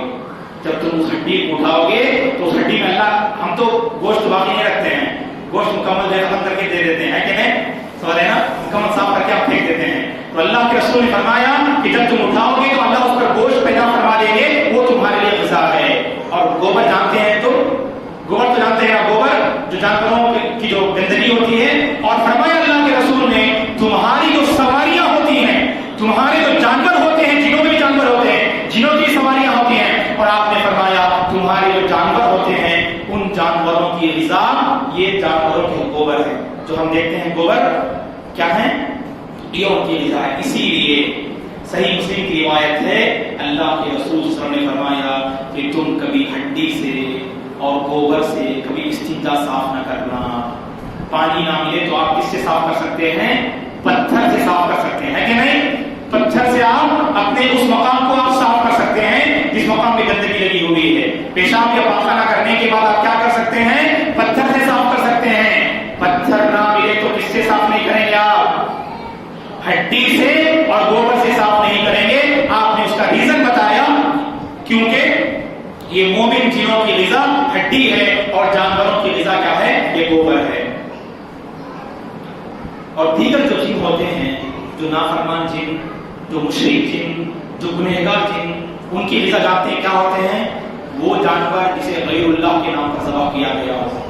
غیر اللہ کے نام پر جو جانور ذبح کیا جاتا ہے ان کی ہڈیاں وہ کھاتے ہیں، ہے کہ نہیں؟ اور اسی طرح سے جو حرام چیزیں ہوتی ہیں اسے وہ کھاتے ہیں۔ اور اسی طرح سے دوستو یاد رکھنا، جب تم کھانا کھانے کے لیے بیٹھو گے اور تم اللہ کا نام نہیں لو گے تو گویا کہ وہ کھانا تم نہیں کھا رہے ہو بلکہ وہ کھانا تم شیطان کو کھلا رہے ہو۔ صحیح مسلم کی روایت ہے، صحیح مسلم کی روایت ہے اللہ کے رسول صلی اللہ علیہ وسلم نے فرمایا کہ جب بندہ گھر میں داخل ہوتا ہے، اس حدیث پر عمل کرنے کی کوشش کریں دوستو، اس حدیث پر عمل کرنے کی کوشش کریں، ہمارے گھر سے بہت سارے پرابلم سالو ہو جائیں گے۔ شیطان آتا ہے، پریشانی میں مبتلا کرتا ہے، جس سے میاں بیوی جدا ہو جاتے ہیں، خاندان میں نفرتیں ہوتی ہیں، گھر کا ماحول بگڑا ہوا رہتا ہے، گھر میں برکتیں نہیں آتی ہیں۔ اس حدیث پر عمل کر کے دیکھیے، گھر میں برکت ہی برکت نظر آئے گی آپ کو۔ صحیح مسلم کی روایت ہے اللہ کے رسول صلی اللہ علیہ وسلم نے فرمایا جب بندہ گھر میں داخل ہوتا ہے اور اپنے گھر کے دروازے کو بسم اللہ کہہ کر بند کرتا ہے، اول کو بسم اللہ کہہ کر بند کرنے کی ہمیشہ کوشش کریں، عادت ڈالیں آپ، جب بھی دروازہ بند کریں گے تو کیا کریں گے آپ؟ بسم اللہ کہہ کر بند کریں گے۔ جب بندہ رات میں دروازہ بند کرتے ہوئے بسم اللہ پڑھتا ہے تو شیطان کیا کہتا ہے جانتے ہیں؟ اپنے سارے ساتھیوں سے لا مبیت لکم، یہاں تمہارے لیے رہنے کی جگہ نہیں ہے، چلے جاؤ یہاں سے، کیونکہ اس گھر کو جس کا نام لے کر بند کر دیا گیا ہے اب یہاں پر تمہیں رہنے کی کس کا نام لیا گیا ہے؟ رب العالمین کا نام، بسم اللہ کہو بس۔ اور یہ ذکر تو ہر ایک کی زبان پر شاید دیا، اور اپنے گھر میں عورتوں کو بھی سکھائیے، آپ اپنے گھر میں خواتین کو بھی سکھائیے کہ جب بھی کہ دروازہ بند کریں گے، اور اسی طرح اللہ کے رسول صحیح بخاری مسلم کی حدیث ہے آپ نے فرمایا جب تم کھانے کے برتن بند کرو، رات میں اکثر کیا کرتی ہے خواتین، جب کھانا پینا ختم ہوتا ہے تو گھر میں کیا کرتے ہیں، جو پلیٹ کے ذریعے سے کھانے پینے کے برتن بند کرتے ہیں، ہانڈیاں بند کرتے ہیں، تو بسم اللہ کہہ کر بند کرنا چاہیے، اس پر شیطان کا حملہ نہیں ہوتا ہے، اس پر شیطان کا حملہ نہیں ہوتا ہے دوستو۔ تو بند کرتے ہوئے بسم اللہ کرنا چاہیے، کھانے پینے کے برتن اور بغل ڈالتے ہوئے اور دروازہ بند کرتے ہوئے بسم اللہ پڑھنا چاہیے۔ تو شیطان کہتا ہے اپنے ساتھیوں سے چلو یہاں سے، یہ اس گھر میں ہمارے لیے رہنے کی جگہ نہیں ہے۔ اور وہیں پر اللہ کے رسول نے فرمایا جب بندہ کھانے کے لیے بیٹھتا ہے اور بیٹھ کر جب بسم اللہ پڑھتا ہے تو شیطان جن کہنے لگتے ہیں اپنے ساتھیوں سے، وہ کہنے لگتے ہیں کہ نکلو یہاں پر، تمہارے لیے کھانا بھی اب تمہیں نصیب نہیں ہے۔ اور جب بندہ بسم اللہ کہنا بھول جاتا ہے تو شیطان کے لیے وہ کھانا حلال ہو جاتا ہے، شیطان وہ کھانا کھانے لگتا ہے جس کھانے کو بغیر بسم اللہ کے کھاتے ہو، اور جس کھانے میں بسم اللہ کہہ کر تم کھاتے ہو وہ شیطان کا کھانا گویا کہ اس پر حرام ہو جاتا ہے۔ تو گویا کہ اس سے ہمیں پتا چلا کہ شیطان کی غذا گویا جنوں کی غذا کیا ہے، مومن جنوں کی غذا ہڈی ہوتی ہے اور جانوروں کی غذا گوبر ہوا کرتی ہے، اور عام جنوں شیطان کی غذا کیا ہوتی ہے، یعنی حرام چیزیں اور غیر اللہ کے نام پر جانور ذبح کیا ہوا جانور، اور وہ کھانا جسے بغیر بسم اللہ کے کھایا جاتا ہے وہ کھانا بھی کس کے نام پر ہوتا ہے؟ شیطان کے نام پر ہوتا ہے۔ اور کہاں رہتے ہیں جن؟ کہاں رہتے ہیں جن؟ یہ بھی ایک سوال ہے۔ اہل علم نے بہت ساری باتیں لکھی ہیں اس حوالے سے، کہا کہ ویران جگہوں میں رہتے ہیں، کھنڈارات میں رہتے ہیں، جنگلوں میں رہتے ہیں، جھاڑیوں میں رہتے ہیں، گندے مقامات میں رہتے ہیں، گندی اور نجس جگہوں میں یہ جن رہا کرتے ہیں۔ اور جھاڑیوں میں رہنا یہ حدیث سے ثابت ہے دوستو، جیسا کہ اللہ کے رسول صلی اللہ علیہ وسلم، آپ جانتے ہیں اس زمانے میں کس کا انتظام نہیں تھا؟ لیٹرین کا انتظام نہیں تھا، ہے کہ نہیں؟ آج تو ماشاءاللہ پکے بیت الخلا ہم بنتے ہیں، ہے کہ نہیں؟ باقاعدہ ہمارے پاس لیٹرین ہوا کرتے ہیں، لیکن اس دور میں باقاعدہ لیٹرین کا انتظام نہیں تھا۔ لوگ کہاں اپنی ضرورت پوری کرتے تھے؟ اپنے گھر سے دور نکل جاتے، جہاں پر کھلی جگہ ہے، جہاں پر جھاڑیاں ہیں، جھاڑیوں کے پیچھے چھپ کر اپنی ضرورت پوری کرتے تھے۔ اور اللہ کے رسول یہی تعلیم بھی دیا کرتے تھے اپنے صحابہ کو۔ تو لہذا آپ صلی اللہ علیہ وسلم نے ایک مرتبہ فرمایا، جب آپ جھاڑی کے پاس آپ استنجا کر رہے تھے تو اس کے بعد آپ نے فرمایا جھاڑی کے پاس، انس بن مالک رضی اللہ عنہ فرماتے ہیں آپ نے ہمیں دعا سکھائی، اللہم انی اعوذ بک من الخبث والخبائث۔ یہ دعا پڑھنے کی آپ نے ہمیں تعلیم دی۔ گویا کہ اس دعا میں ہم کیا مانگتے ہیں؟ اے پروردگار، میں تجھ سے پناہ طلب کرتا ہوں خبیث جنوں سے، خبیث مرد جنوں سے اور خبیث عورت جنوں سے۔ اے پروردگار، میں تجھ سے پناہ طلب کرتا ہوں۔ تو گویا کہ جھاڑیوں کے پاس کون ہوتے ہیں؟ جن ہوتے ہیں۔ اسی لیے اس کے قریب جانے پر یہ دعا ہمیں سکھائی۔ اور اسی سے اہل علم نے کہا جب بھی تم استنجا کے لیے جاؤ، خواہ وہ لیٹرین ہو یا کھلا میدان ہو یا کھلی مطلب جھاڑی کے نیچے ہو، تم وہاں پر کیا کرو؟ وہاں پر جنوں کا قبضہ ہوتا ہے، جن وہاں پر رہتے ہیں۔ لہذا اللہم انی اعوذ بک من الخبث والخبائث، خبیث مرد جنوں سے اور خبیث عورت جنوں سے ہم اللہ کی پناہ طلب کرتے ہیں۔ گویا کہ اس سے ایک بات آپ کے علم میں رکھنا چاہتا ہوں، یہ جیسے ہم مرد اور عورتیں ہیں اسی طرح سے جنوں میں بھی مرد بھی ہوتے ہیں، عورتیں بھی ہوتی ہیں، اور جنوں میں شادیاں بھی ہوتی ہیں۔ جانتے ہیں آپ کیسے ثابت کیا اہل علم نے؟ سورہ کہف کی آیت کریمہ ہے جس میں اللہ تعالیٰ فرماتے ہیں افتتخذونہ وذریتہ اولیاء من دونی، جس میں اللہ تعالیٰ ان مشرکین سے مخاطب ہوتے ہیں جو مشرکین اللہ کو چھوڑ کر شیطان اور اس کی ذریت کو اپنا کارساز بنا لیے ہیں۔ تو اللہ تعالیٰ اس آیت میں فرماتے ہیں کیا تم نے شیطان کو، جن کو اور اس کی نسل کو میرے علاوہ تم نے کارساز بنا لیا، عبادت کا تم نے جو ہے مستحق سمجھ لیا؟ یہ اللہ سوال کرتے ہیں۔ تو اس آیت کی تفسیر بعض عالم نے لکھا ہے، اللہ اس آیت میں فرماتے ہیں جن اور اس کی نسل، تو پتہ چلا جنوں کی ایک مخلوق ہے، مرد بھی ہے، عورتیں بھی ہیں، شادیاں بھی ہوتی ہیں اور شادیوں سے ان کی نسل بھی آباد ہوتی ہے، ان کی ذریت بھی پھیلتی ہے۔ یہ عالم نے ثابت کیا ہے دوستو۔ اب آئیے اب ہم معلوم کرتے ہیں، ہم مسئلے پر پہنچتے ہیں۔ وہ یہ جب جنوں کی حقیقت اور جنوں کا کھانا پینا اور جنوں کی تخلیق، جنوں کی شکل و صورت، جنوں کی ماہیت، تو مختلف یہ بات ہمیں آ رہی ہے آپ لوگوں کو، تو مختلف انداز سے ہم معلوم کرتے ہوئے آ رہے ہیں۔ اب سوال یہ ہے کیا جن انسان پر داخل ہو سکتا ہے کہ یا نہیں، یا جن انسان پر داخل ہو کر بالفاظ دیگر انسان کو تکلیف پہنچا سکتا ہے یا نہیں۔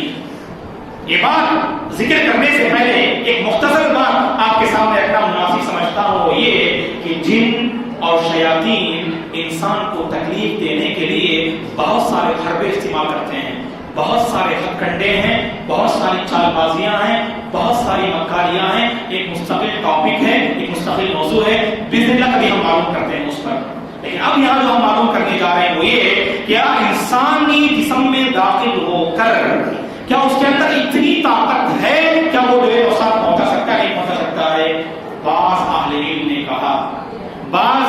نے کہا کہ شیطان کے اندر اتنی طاقت نہیں کہ وہ انسانی جسم میں داخل ہو کر نقصان پہنچا سکے، لیکن ہم کہیں گے یہ سراسر غلط اور بے بنیاد قول ہے، اس کی کوئی دلیل ہمیں نظر نہیں آتی، بلکہ اس کے مقابلے میں جن کا انسانی جسم میں داخل ہونا اس کی دلیلیں ہمارے پاس موجود ہیں، کئی ادلہ موجود ہیں، لیکن وقت کی نزاکت کے پیش نظر ایک دو دلیل آپ کے سامنے رکھنا چاہتا ہوں۔ سب سے پہلے قرآن سے ہم دیکھتے ہیں، قرآن سے ہم پوچھتے ہیں کیا جن انسانی جسم میں داخل ہو سکتے ہیں؟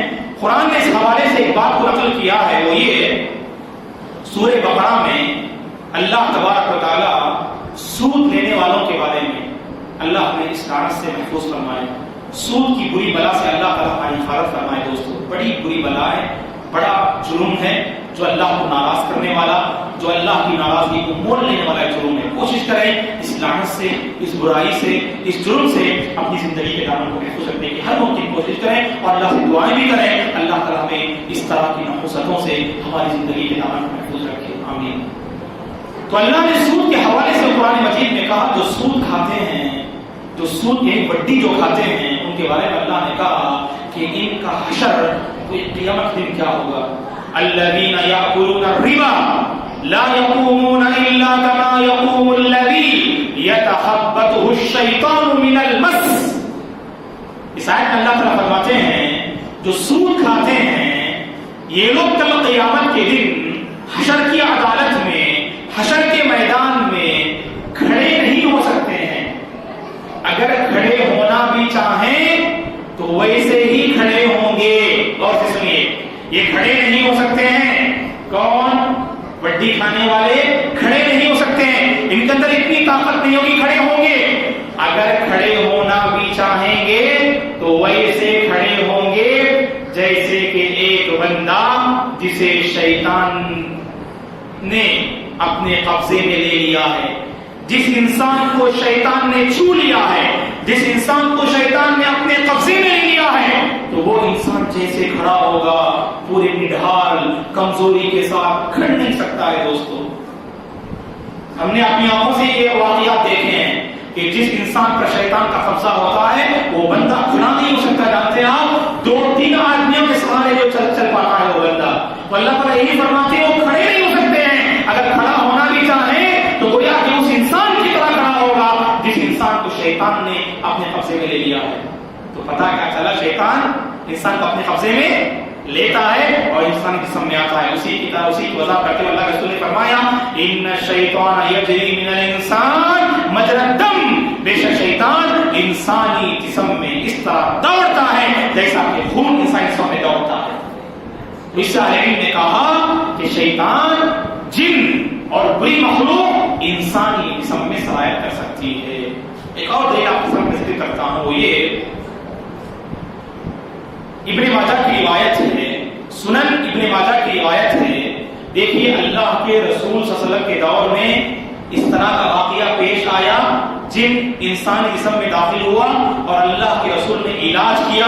آپ نے کیا علاج کیا وہ بھی میں آپ کے سامنے رکھتا ہوں۔ علاج کے ذریعے سے اللہ کے رسول نے شیطان کو باہر نکال دیا، جن کو آپ نے باہر نکال دیا۔ کیا واقعہ تھا وہ؟ ابن ماجہ کی روایت ہے، عثمان بن ابی العاص رضی اللہ عنہ فرماتے ہیں اللہ کے رسول صلی اللہ علیہ وسلم ایک مرتبہ مجھے طائف کا گورنر آپ مجھے بنا کر بھیجے، طائف کا گورنر آپ مجھے بنا کر بھیجے۔ میں طائف چلا گیا، اور جانتے ہیں کہ جو گورنر ہوتے ہیں کسی علاقے کے وہی امام بھی ہوا کرتے ہیں۔ ہمارے پاس جو معاشرے کے جو بڑے امیر قاضی ہوتے ہیں اکثر کیا نہیں ہوتے ہیں، مسجد کے امام نہیں ہوتے ہیں۔ اس لیے اگر امام ہوتے کتنے قاضی رکھیں گے آپ، کتنے امیر رکھیں گے بتائیے آپ؟ ماشاءاللہ اتنی مسجدیں ہیں، لیکن جو بڑی جامع مسجد ہوا کرتی تھی اس دور میں، جو سینٹر پوائنٹ میں، تو اس کی امامت کون کرتے تھے؟ وہ گورنر کرتے جو مسلمانوں کی ذمہ داری سنبھالتے۔ تو عثمان بن ابی العاص رضی اللہ عنہ فرماتے ہیں تو میں طائف کا گورنر تھا، میں ساتھ میں مسجد کا امام بھی تھا، میں لوگوں کو نماز پڑھاتا تھا، لیکن مجھے رفتہ رفتہ اپنے اندر میں نے کچھ عجیب قسم کی میں نے حرکتیں محسوس کی۔ جب میں نماز پڑھانے کے لیے کھڑا ہوتا ہوں تو نماز میں جب آیتیں پڑھنے کا جب میں ارادہ کرتا ہوں، جب میں آیتیں پڑھنا چاہتا ہوں تو مجھے ایسا محسوس ہوتا تھا کہ کوئی ہے جو مجھے میرے حلق کو دبوچ رہا ہے، جو مجھے اپنے حلق کو اور اپنی آواز کو کوئی دبانے کی کوشش کر رہا ہے۔ عجیب قسم کی پریشانی محسوس کر رہا تھا۔ جب یہ پریشانی مجھ پر بڑھنے لگی تو میں طائف سے نکل کر کہاں آ گیا؟ مدینہ آ گیا، اور مدینہ آ کر میں نے اللہ کے رسول صلی اللہ علیہ وسلم سے پورا واقعہ میں ذکر کیا۔ اے اللہ کے رسول، اس طرح میں جب نماز پڑھانے کے لیے کھڑا ہوتا ہوں تو کوئی شخص ہے، کوئی ہے جو مجھے دبوچ رہا ہے، میں پڑھ نہیں پاتا ہوں اللہ کے رسول، میں آیتوں کی تلاوت نہیں کر سکتا ہوں، مجھے عجیب قسم کی تکلیف محسوس ہوتی ہے۔ تو اللہ کے رسول صلی اللہ علیہ وسلم نے فرمایا عثمان بن ابی العاص رضی اللہ عنہ سے ادنو منی، ادنو منی، مجھ سے قریب ہو جاؤ۔ تو عثمان بن ابی العاص قریب ہو گئے. دیکھیے کیسے آپ صلی اللہ علیہ وسلم جن کو باہر نکالتے ہیں, جن کو باہر بھگاتے ہیں. تو عثمان بن ابی العاص رضی اللہ عنہ فرماتے ہیں کہ میں رسول اللہ صلی اللہ علیہ وسلم کے بالکل قریب ہو گیا تو آپ صلی اللہ علیہ وسلم اپنا دست مبارک, اپنا ہاتھ مبارک میرے سینے پر رکھتے ہیں اور رکھ کر آپ نے کہا کہ اخرج عدو اللہ, اخرج عدو اللہ, اے اللہ کے دشمن نکل جا, اے اللہ کے دشمن تو نکل جا. تو عثمان بن ابی العاص رضی اللہ عنہ فرماتے ہیں کہ میں تکلیف محسوس کر رہا تھا, میری مجھے اور تکلیف بڑھنے لگی تو رسول اللہ صلی اللہ علیہ وسلم اپنا لعاب مبارک, لعاب کسے کہتے ہیں, تھوک کو کہتے ہیں, اپنا لعاب مبارک صلی اللہ علیہ وسلم اپنے منہ سے نکالتے ہیں اور میرے منہ پر آپ رکھتے ہیں. آپ نے اس طرح 3 مرتبہ کیا, اپنا لعاب مبارک آپ نے اپنے منہ سے نکالا اور میرے منہ پر آپ نے 3 مرتبہ رکھا اور 3 مرتبہ رکھنے کے بعد رسول اللہ صلی اللہ علیہ وسلم نے فرمایا اور آپ کا ہاتھ مبارک آپ کے سینے پر تھا, آپ نے فرمایا اے عثمان, یہ عثمان بن عفان نہیں جو آپ کے داماد تھے, جو اسلام کے تیسرے خلیفہ تھے, جنہوں نے سب سے لمبی خلافت قائم کی, یہ نہیں بلکہ عثمان بن ابی العاص ہیں, ابو العاص, عثمان بن ابو العاص رضی اللہ عنہ. کوشش کریں یہ سب نام یاد رکھنے کی دوستوں.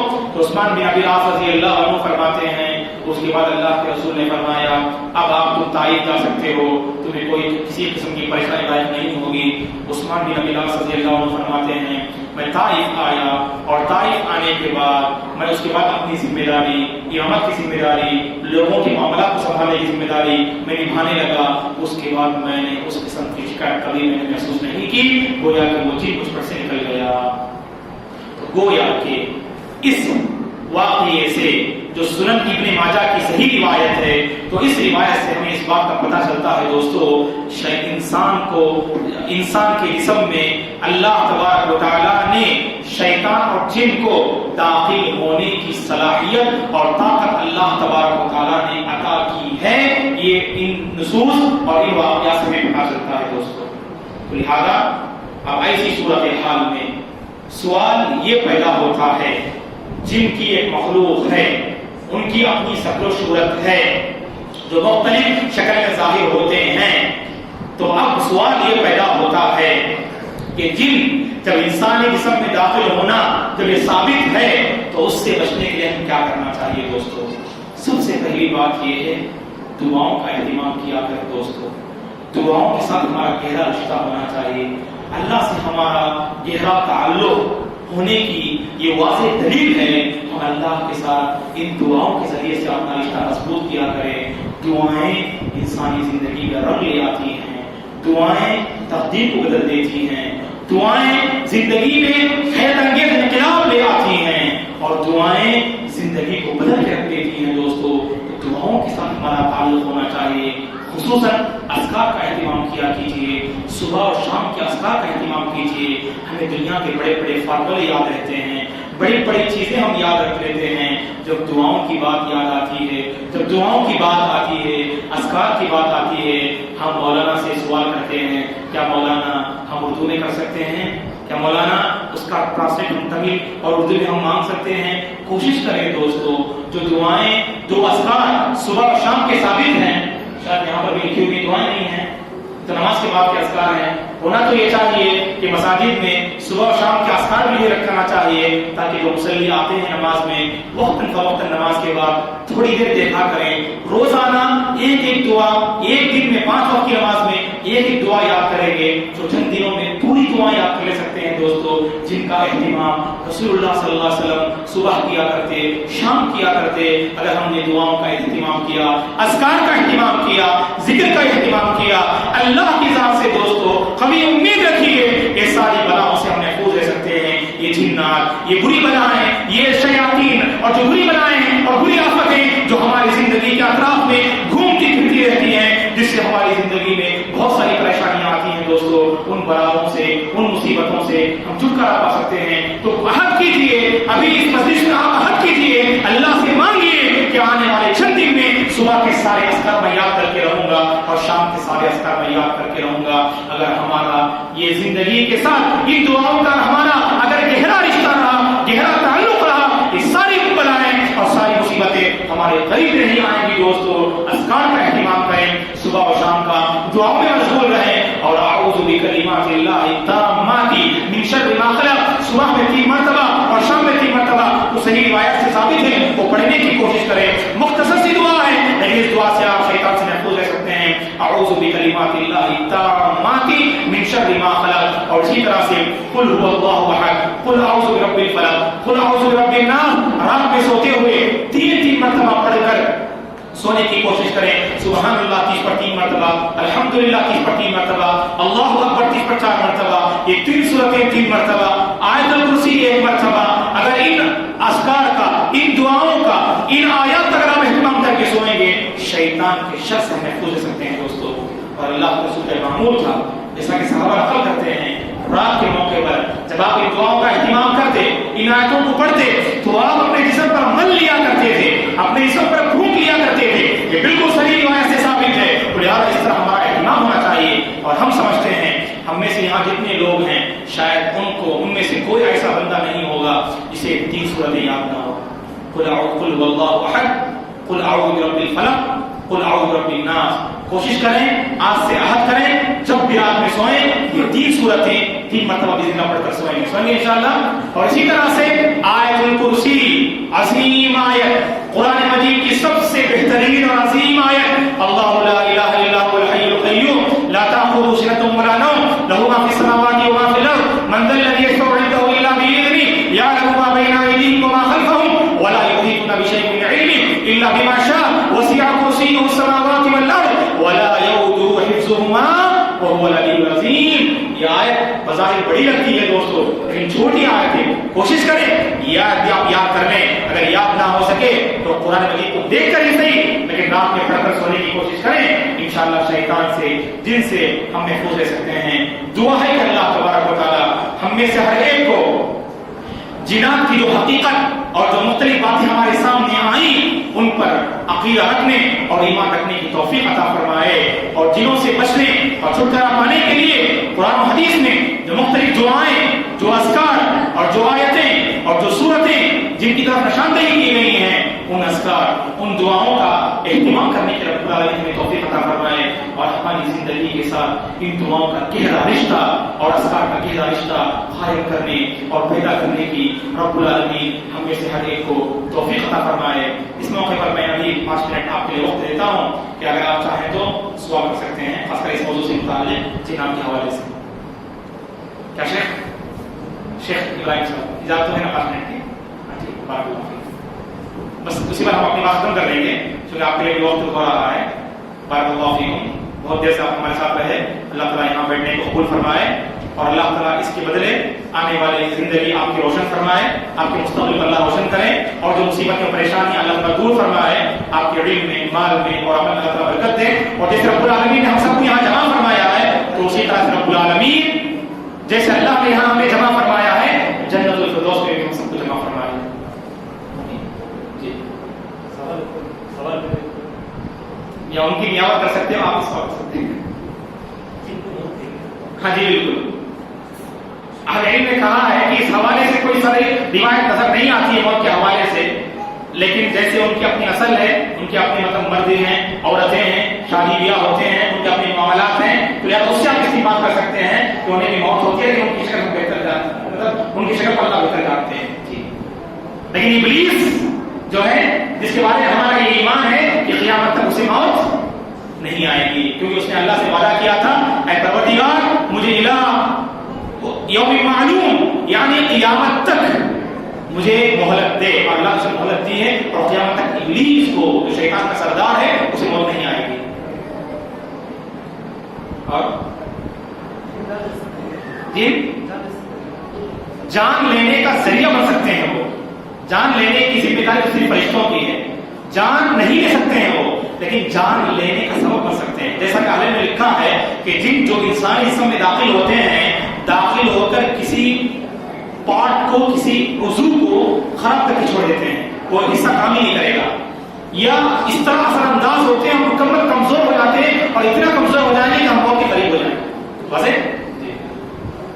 اور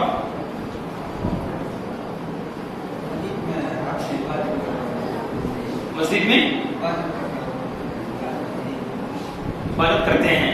یقیناً جنوں کا عبادت کرنا ثابت ہے مختلف مقامات میں، صرف مساجد نہیں. جیسا کہ وما خلقت الجن والانس الا ليعبدون، میں نے جنوں کو اور انسانوں کو اس لیے پیدا کیا ہے وہ میری عبادت کریں. اور اہل علم میں لکھا ہے کہ جن اللہ کی عبادت کرتے ہیں اور اللہ کی فرمانبرداری کرتے ہیں، ان میں مومن جن مرد اور عورتیں تو اسی طرح عبادتیں بجا لاتے ہیں. ان کی مختلف مقامات ہیں تو اسی طرح اپنے پاک مقامات پر عبادت کرتے ہو. اور یہ بھی ممکن ہے کہ یہاں پر جن بھی ہوں گے جو ہماری باتیں سن رہے ہوں، نیک جن بھی آتے ہیں اور ہماری حدیثوں میں شامل ہوتے ہیں. جی نہیں، ہمارا ان کا مطلب کوئی وابستہ یہ نہیں ہے، لیکن وابستہ اس تعلق اس معنی میں کہ وہ اندر داخل ہوتے ہیں اور ہمارے اندر خلل پیدا کرتے ہیں، ہمارے اندر پریشانی پیدا کرتے ہیں. ٹھیک ہے. اور اسی طرح سے شیطان جیسے انسان کے خون میں دوڑتا ہے، دوڑ کر کیا کرتا ہے؟ کبھی ہمیں برائی پر آمادہ کرتا ہے، بے حیائی پر آمادہ کرتا ہے، برائی کے راستے میں لگاتا ہے. تو ہر ممکن جڑا ہوا ہے، تعلق نہیں ہم نہیں کہہ سکتے ہیں بلکہ ازل سے ہمارا تعلق ہے. کب سے؟ جب سے انسان کی شروعات ہوئی آدم علیہ السلام سے اس ابلیس کا تعلق رہا ہے. شاید سجدہ کرنے کو کہا، ابلیس نے سجدہ نہیں کیا اور اس نے اللہ سے وارننگ کی. اللہ تعالیٰ سے اس نے وعدہ کیا تھا اے پروردگار میں تیرے بندوں کو گمراہ کر کے رہوں گا. اسی وقت سے ہمارا کنیکشن ہو گیا اور اس وقت سے ہمارے پیچھے لگا ہوا ہے، ہمارے پیچھے پڑا ہوا ہے اور ہر ممکن کوشش کرتا ہے یہ انسان نار جہنم کی مستحق بن جائے. ان الشیطان لکم عدو فاتخذوه عدوا، یہ شیطان تمہارا دشمن ہے، اسے دشمن بناؤ، کبھی سے دوست نہ بناؤ. اور جی ہاں ٹائمنگ کوئی نہیں اس کے لیے، جب کبھی مطلب جو ہر انداز ہو سکتا ہے. اور